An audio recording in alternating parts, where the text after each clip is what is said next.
Lo dijo en la primera hora. 7 de la mañana con 46 minutos, retornamos con más información, ya lo habíamos anunciado, amigos, y ya se encuentra con nosotros aquí en la cabina de radio Nahuel Mendoza. Él es analista político. Muy buenos días, muchísimas gracias por estar aquí, Nahuel. Hola Andrea, Sebelén, buenos días, muchas gracias por la invitación, un saludo a todos quienes nos ven. Nahuel, quisiéramos entonces iniciar preguntándole ¿cómo ha visto, digamos, lo que ha ocurrido en el país en los últimos días de cara a la segunda vuelta electoral? Hemos tenido procesos judiciales, hemos tenido lo que ha ocurrido este fin de semana con los ex consejeros del Consejo de Participación Ciudadana y Control Social, decisiones de parte del Consejo Nacional Electoral, como este tema de la fotografía para el día de las elecciones. De manera general, ¿cómo ha visto entonces usted que ha surgido nuevamente esta especie de, si se quiere, campaña electoral sin ser de manera oficial? Un poco trayendo a colación lo que en repetidas ocasiones dice Fabricio Vela, es de que día a día el Ecuador no tiene la capacidad para poder aburrirse, ¿no? Aquí pasa absolutamente todo, todos los días hay noticias que impactan dentro de lo político, así es que no nos podemos cansar al respecto de eso. Hemos visto cómo lastimosamente no solo las instituciones que pertenecen al gobierno central, sino las instituciones del Estado han sido parte fundamental en el actuar de este proceso de elecciones. Hemos visto, como bien referías, cómo actúa el Tribunal Contencioso Electoral con respecto a ciertas multas, a ciertos procesos ya de revocatoria, con lo que pasa actualmente con el alcalde de Quito, que de una u otra manera, mira, el timing político es muy, está ahí, es muy evidente, y es lo que está pasando en este momento en contra de una candidatura muy específica, que es en contra de la Revolución Ciudadana, en este momento como candidata Luisa González. Es decir, están tratando de golpear por todos lados. A esto también sumado lo que está pasando en este momento en el Consejo Nacional Electoral, que hasta el día de hoy no nos da certezas al respecto del por qué ha tomado esa decisión. Es decir, supuestamente esto venía con respecto a una denuncia que habían formulado tanto la Policía Nacional como el Ejército, pero hasta el día de hoy no tenemos ningún tipo de certezas. Y no solo que no hay certezas. Porque no hay denuncias, digamos, porque los ministros no han presentado las denuncias correspondientes. Y a la larga creo que es un tema sensible, porque si conozco de extorsiones o conozco de denuncias, llegan a mí ciudadanos diciéndome que han sido extorsionados, de alguna manera hay que denunciar. No sé si lo hicieron, tal vez. Hasta el día de hoy no hemos conocido de ningún tipo de denuncia. Lo único que hemos hecho es leer un tuit por parte del presidente, del candidato presidente Noboa, en el cual dice, bueno, Consejo Nacional Electoral tiene que revisar qué es lo que está pasando. Y el Consejo Nacional Electoral al respecto de eso ya inmediatamente actuó, y en este momento estamos viendo cuáles han sido las repercusiones. Y lo bueno de todo esto es que no hemos tenido solo muchos grupos, muchos sectores, muchas personas han alzado su voz, indistintamente de qué tipo de tendencias sean. Simplemente ven esto como una cuestión inconstitucional. La ley, la norma, la Constitución es muy clara al respecto de los cambios que se deben realizar. Estos cambios tienen que ser hechos un año antes de cualquier tipo de proceso eleccionario, y eso lastimosamente no se ha dado. Se lo ha hecho simplemente como algún tipo de reglamentación básica interna, lo cual no es correcto, al punto que hasta el día de hoy en este momento están entrampados en cómo reglamentar, cómo hacer realidad esos procesos donde no van a estar, donde no se va a poder tener el teléfono, donde no se lo va a poder utilizar, donde uno no puede ejercer el derecho a tomar una foto y, si desea de una u otra manera, evidenciarlo en redes sociales, etcétera, o no. Eso es una decisión propia. ¿Cómo entender, y en esta ocasión quisiera diferenciar, cómo entender políticamente estas decisiones que se han venido tomando? Y también, claro, este timing político, ¿verdad? Lo que ocurre con el Consejo de Participación, los ex consejeros del Consejo de Participación Ciudadana, ahora con la revocatoria del alcalde, incluso la pelea que se tiene con el alcalde de Guayaquil. Eso por un lado, cómo entenderlo políticamente, pero cómo también entenderlo de manera, digamos, general, ciudadana. Hay gente que, por ejemplo, dice, pero el tema de no usar el celular es excelente al final del día, no nos cuesta nada no llevar el celular, no es nada que nos afecta, entonces mejor hacerlo para así evitar estas supuestas denuncias que podría haber. ¿Cómo entenderlo de estas dos maneras, digamos? Totalmente de acuerdo. Si no deseas, no lo llevas. Pero si lo deseas, absolutamente nadie puede negarte ese derecho a hacerlo. Son golpes que se están realizando, como te decía, de algunas instituciones por parte del Estado, llámese incluyendo la Fiscalía. La Fiscalía en este momento, a raíz de ciertos actuales con respecto al Consejo de Participación Ciudadana, ya está tomando partido. Esto ya se lo veía venir, simplemente se estaba esperando el cuándo, el cómo, y si realmente solo viene por este lado del Consejo de Participación. Son golpes para poder de una u otra manera dar de baja toda esa votación que ha tenido en Guayaquil la RC, y todo eso gracias al apoyo indiscutible que ha tenido, que se ha realizado por parte del alcalde Aquiles Álvarez, que ha tenido sus límites a raíz de que el Consejo Nacional Electoral últimamente ha querido sancionar a cualquier tipo de mandatario elegido en las urnas el poder participar en este proceso de las elecciones, como pasó con el alcalde Pavel Muñoz, que tuvo una sanción de más de $9,000. Entonces, lo que se quiere en este momento son golpear por varios frentes y ver cómo se lo debilita. Lastimosamente han dejado a un lado muchos problemas que en este momento el Ecuador está pasando, y que de una u otra manera también le va a pasar factura al candidato presidente Noboa. ¿Qué es lo que está pasando en Esmeraldas? 4.500 familias afectadas en este momento, que le importa poco nada cuál es la problemática que existe en redes sociales entre el presidente y el alcalde, si no le importa es qué es lo que está pasando con sus viviendas, sabiendo que con el cartón no van a poder tapar las goteras del techo de sus casas, sino cuáles son las soluciones al respecto de la problemática de una población que lleva 15 días sin agua potable. 15 días sin agua potable, que tiene, me parece que son 50 o 60 kilómetros de contaminación por el derrame de petróleo. Esos son los problemas que realmente se deben entender, y que hasta el día de hoy parece que no somos dolientes de qué es lo que realmente está pasando. Estamos pasando por una situación económica muy crítica. Es decir, perdón, ahí le quiero cortar un ratito. Claro, es decir, es contraproducente todas las decisiones que se están tomando en la parte judicial, coincidencialmente en esta época, ¿verdad? Y también, digamos, estas peleas en donde se ha visto, pues, uno y otra autoridad peleando también por su metro cuadrado. ¿Cree usted que realmente debilita a la Revolución Ciudadana, o debilita, o es, digamos, casi que un boomerang para el mismo gobierno nacional, teniendo en cuenta los problemas que ahora mismo enfrentamos, inundaciones, lluvias intensas, etcétera? Totalmente. Hay que hacer un recorderis al respecto de lo que dijo en el 2023, cuando decía que el anti tiene su techo y el pro es infinito.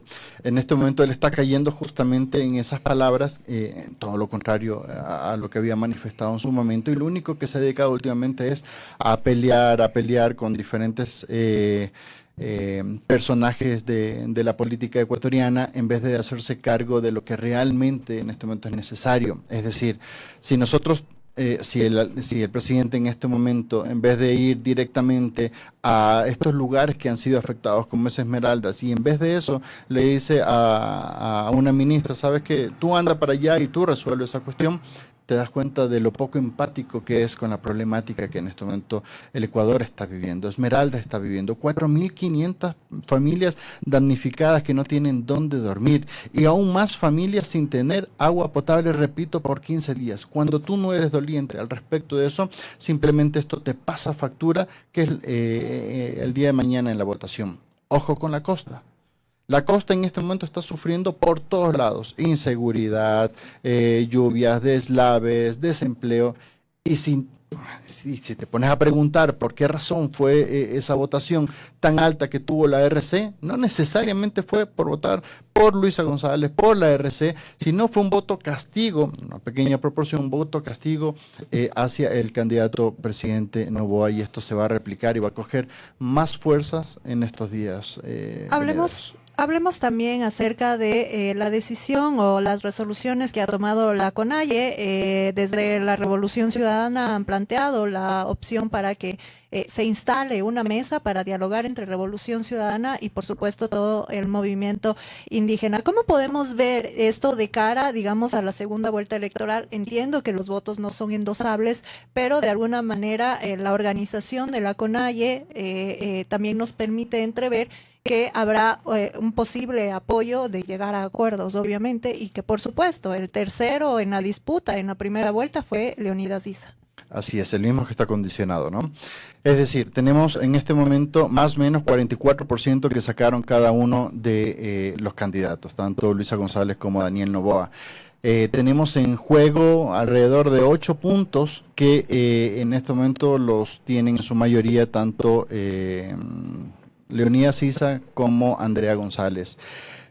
Me parece que el trabajo que ha hecho Daniel Noboa con respecto a Andrea González ha sido totalmente nulo para poder un poco abarcar esa votación, más allá que en su mayoría es una votación anticorreísta, pero el trabajo que ha venido realizándose de manera conjunta, tanto la RC con Pachacutic, ha sido un trabajo interesante que van a dar sus frutos, asumo yo, que en estos próximos días ya han planteado cuáles son los requerimientos, cuáles son los pensamientos y necesidades que tiene el pueblo indígena y aquellos que votaron por Leonidas Issa, por Pachacutic, y en este momento lo único que falta es una reunión, revisar cuáles son las líneas rojas, hasta dónde realmente pueden concretarse, y estoy seguro que en los próximos días vamos a tener ya un resultado favorable de esta unificación.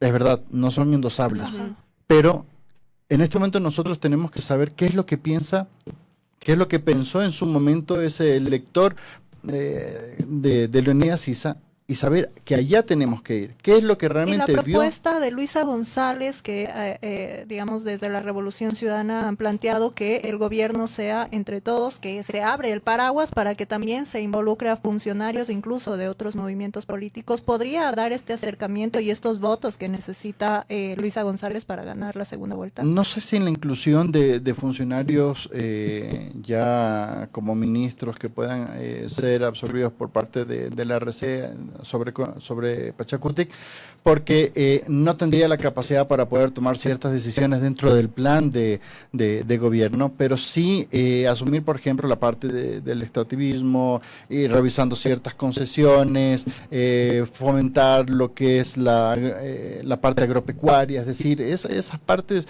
yo creo que no habría ningún problema en que puedan ser asumidos por parte del plan de gobierno de Luisa González, y de hecho para allá van.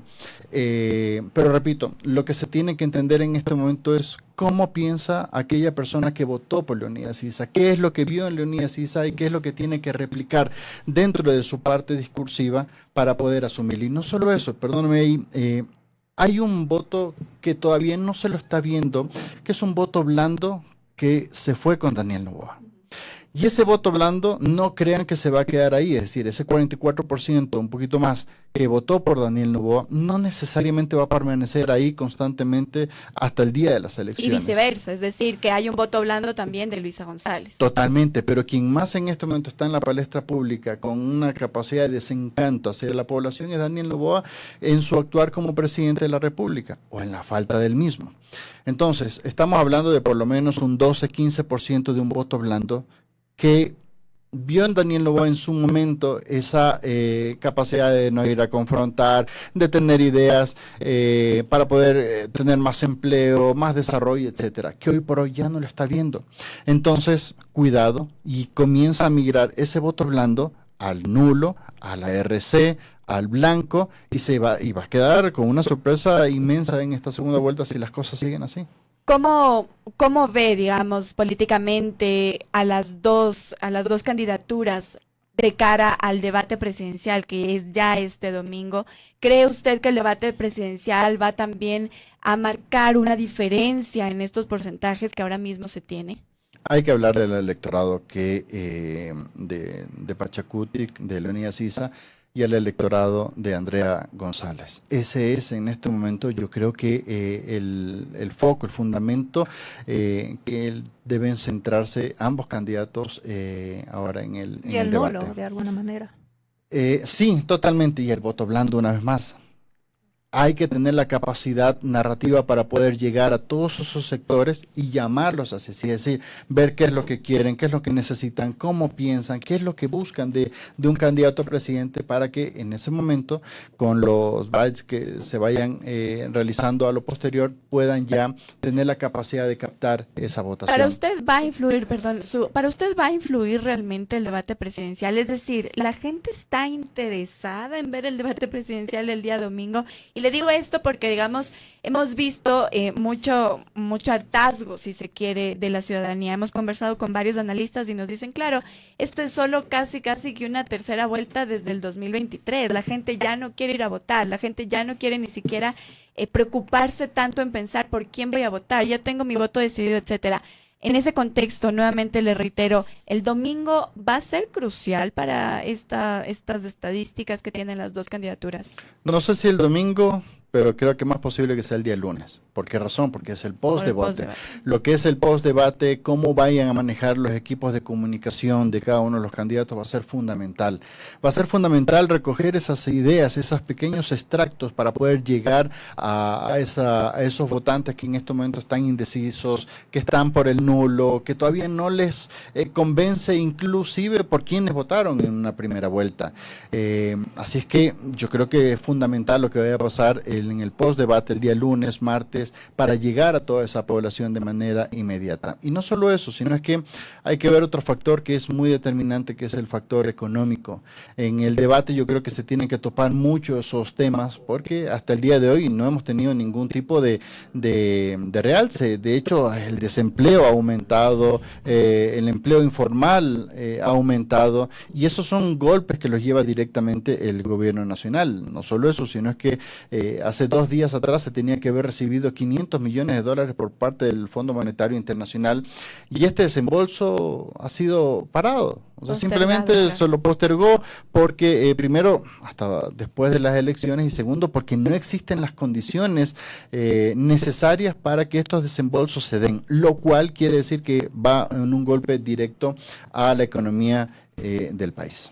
Nahuel, el tema Blackwater le puede jugar en contra al presidente de Noboa, y pregunto esto porque, por supuesto, creo que hemos recibido muy poca información acerca de este tema, que vendría a ser un tema trascendental, sobre todo porque el tema de seguridad es la principal preocupación de los ecuatorianos. Totalmente de acuerdo, pero quizás la afectación no sea necesariamente en votos, pero sí en un apoyo por parte de la policía y de las Fuerzas Armadas, que en este momento lo único que se ven es vilipendiadas por parte del presidente, del candidato presidente, del jefe supremo de las fuerzas, en el cual ha hecho de menos la participación y el actuar de nuestros policías y de nuestros militares, al punto que tiene que recurrir a otros tipos de personajes que son mercenarios y les pague encima más para poder actuar. No solo eso, sino es que escuché el día de ayer o antes de ayer al ministro, donde había manifestado, al ministro del Interior, que había manifestado que primero van a hacer una consultoría que va a durar 5 días, y después de eso van a tomar decisiones para ver qué hacen. ¿Qué pasa si el día de mañana entran los mercenarios y comienzan a matar a diestra y siniestra sin mirar a quién, como lo han hecho ya en otros países? Cuando van a ver estas muertes colaterales por parte de niños, mujeres. ¿Qué pasa si inclusive los famosos estos GDOs comienzan también a armarse y comienzan también a invertir para que vengan otro tipo de personas del exterior? Es decir, Ecuador va a ser el centro, lastimosamente, de una matanza, y eso es lo que no queremos. Y esto le cuesta al país, es decir, no es una asesoría gratuita, ¿verdad? ¿Qué decir incluso con el tema de inversiones? Escuchaba también análisis de este fin de semana que decían que incluso este anuncio podría ser una red flag, una bandera roja, ¿verdad? Para inversionistas que quisieran venir, porque internacionalmente no se ve bien, digamos, que haya asesoría con mercenarios. Exactamente. Imagínate, ¿quién va a invertir a Durán?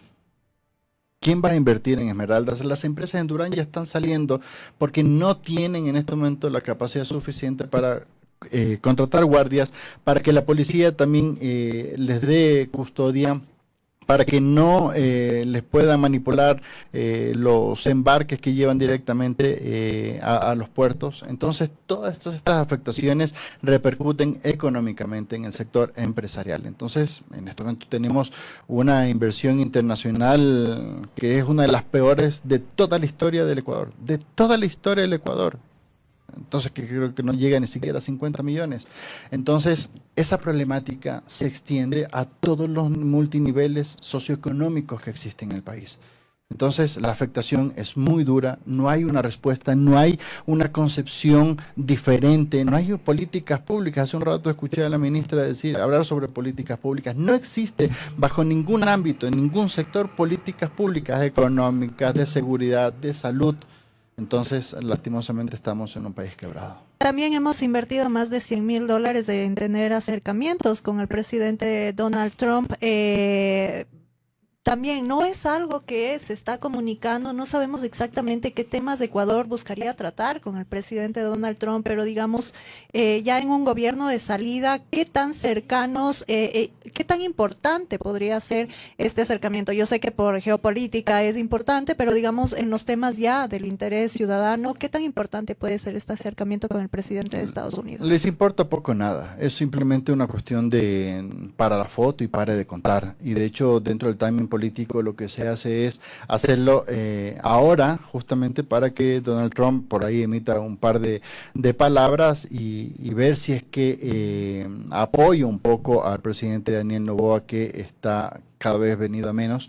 Son $160,000 botados a la basura, porque esto no tiene ningún tipo de fundamentos dentro de la política pública, dentro de la parte de inversión. Son 6 millones que les quiere dar a los mercenarios, que pueden ser tranquilamente invertidos en patrulleros, etcétera. Es decir, en este momento parece que la plata del Estado, la plata de todos los ecuatorianos, simplemente es una plata de bolsillo para el mandatario, y que puede hacer lo que se le viene en gana con la misma. Quisiera también una visión respecto de lo que se debe mejorar de la campaña de Luisa González. Si bien es cierto, es decir, el ojo público está ahora mismo sobre el candidato presidente Daniel Noboa, porque evidentemente él es el que está gobernando ahora, ¿verdad? Pero qué decir también de la campaña que se ha realizado desde la Revolución Ciudadana. Ha logrado captar nuevos seguidores, y digo esto porque no sé si es que se ha oído demasiado también las políticas públicas que se van a tomar en el periodo de ellos llegar a Carondelet, ¿verdad? Entonces, ¿qué se debería también rectificar? ¿Qué errores se cometieron en la primera vuelta de la campaña de Luisa González? ¿Qué no se ha escuchado? Porque, por ejemplo, hasta ahora, si bien es cierto, se dice muy de manera general, van a tener equipo, etcétera, hasta ahora no se conoce el gabinete que podría integrar también una posible presidencia de Luisa González. Es difícil que nombres ya el gabinete, porque ahí comienzas, o sea, en época electoral ya comienzan a haber celos, comienzan a existir revanchismo. Entonces es muy difícil, es casi imposible que se nombre, sabes que fulano va a ir de ministro de Economía o de Comercio, etcétera. Entonces es casi imposible.